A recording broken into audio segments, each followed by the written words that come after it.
नमस्कार, स्वाभिमानी न्यूज चॅनलच्या बातमीपत्रात आपले स्वागत। EPS 95 अंतर्गत नियुक्त कर्मचाऱ्यांना किमान 9,000 रुपये मासिक वेतन द्या, जिल्हा अधिकाऱ्यांमार्फत प्रधानमंत्र्यांना निवेदन। कुटुंब नियुक्ती वेतन EPS 95 अंतर्गत किमान 9,000 रुपये मासिक वेतन देण्यात यावे। त्यासोबत महागाई भत्ता तसेच मोफत व दर्जेदार आरोग्य सेवेचा लाभ देण्यात यावा यांच्यासह विविध प्रमुख मागण्यांसाठी आज रोजी 95 पेन्शनर्स फेडरेशनच्या वतीने धुळे जिल्हा अधिकाऱ्यांमार्फत देशाच्या प्रधानमंत्र्यांना निवेदन देण्यात आले। दरम्यान यावेळी निवेदन देण्यासाठी 95 पेन्शनर्स फेडरेशनचे comrade Popatrao Chaudhari, comrade Vasantrao Patil, comrade LR Rao, comrade Sanjay Patil, comrade Devidas Jadhav, comrade Deepak Sonane, comrade Rajendra Mali, Sachin Parodekar, comrade Sanjay Singh गेरांसे आदी उपस्थित होते।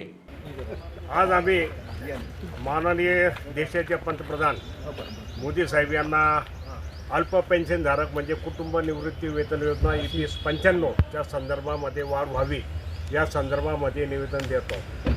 याबाबत आम्ही गेल्या अनेक वर्षापासून सातत्याने आंदोलने, मोर्चा, बैठक, सत्याग्रह, उपोषणे करूनही आमच्या निवेदनाची दखल घेतली जात नाही आणि त्याबाबत आम्ही देशाचे पंतप्रधान माननीय नरेंद्र मोदी साहेब यांना EPS संघर्ष समितीच्या माध्यमातून, फेडरेशनच्या माध्यमातून प्रत्यक्ष भेटी घेऊन त्यांनी आम्हाला सांगितलं होतं की तुम्हाला लवकरच अच्छे दिन येणार, परंतु त्याला बराच काळ झाला, अजूनपर्यंत ते आम्ही फक्त अच्छे दिनची वाट पाहतो।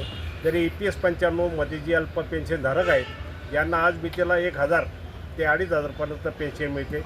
यामध्ये 9,000 अधिक महागाई भत्ता व आरोग्य सेवेचा लाभ मिळावा अशी आमची मागणी आहे।